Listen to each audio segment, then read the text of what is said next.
Gözlerinde müebbeti istiyorum. En acımasız mahkemelerde yargılasınlar beni. Bedenimden yüreğimi söküp yüreğinde nefes almak olsun suçum. Son isteğim, dar ağacım, yıldızların düştüğü saçlarının tellerinden örülsün. Yüreğinde ölmeyi istiyorum. Baharları mevsimlerden çalıp gözlerine doldurmakla suçlasınlar beni. İnfazım gözyaşlarında son bulsun. İnfazım gözlerinde yavaş yavaş erimek olsun. Bu dert ile fazla sürmez,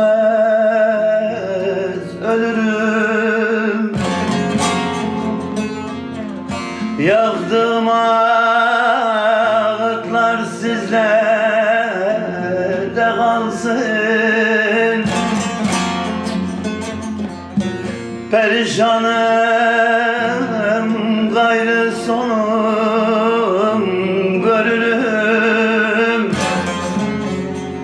Yaramın sızısı sizlere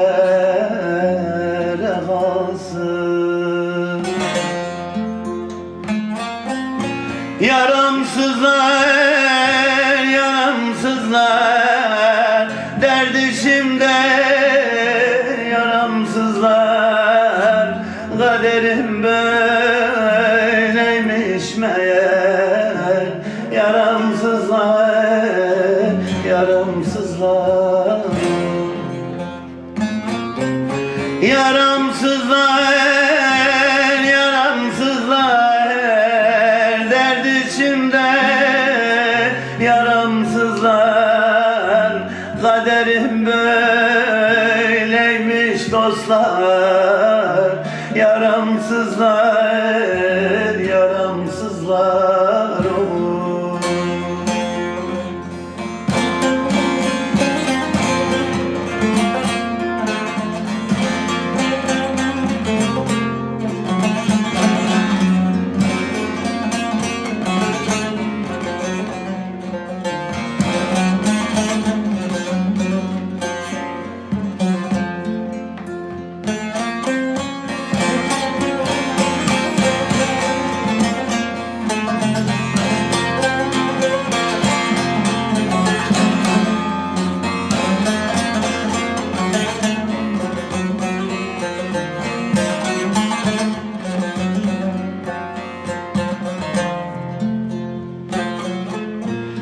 Kuş olup uçsam şu karşıki dağa,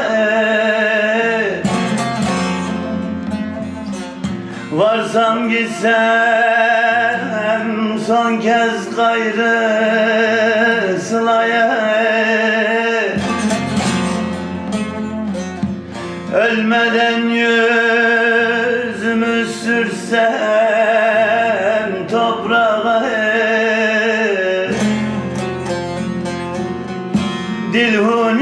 dilhuniyim sızım sizlere kalsın.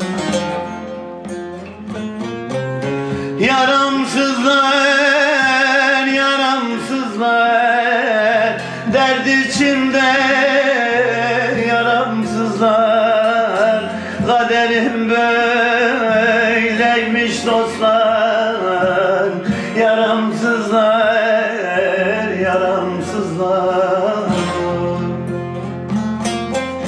Yaramsızlar, yaramsızlar, derd içimde yaramsızlar.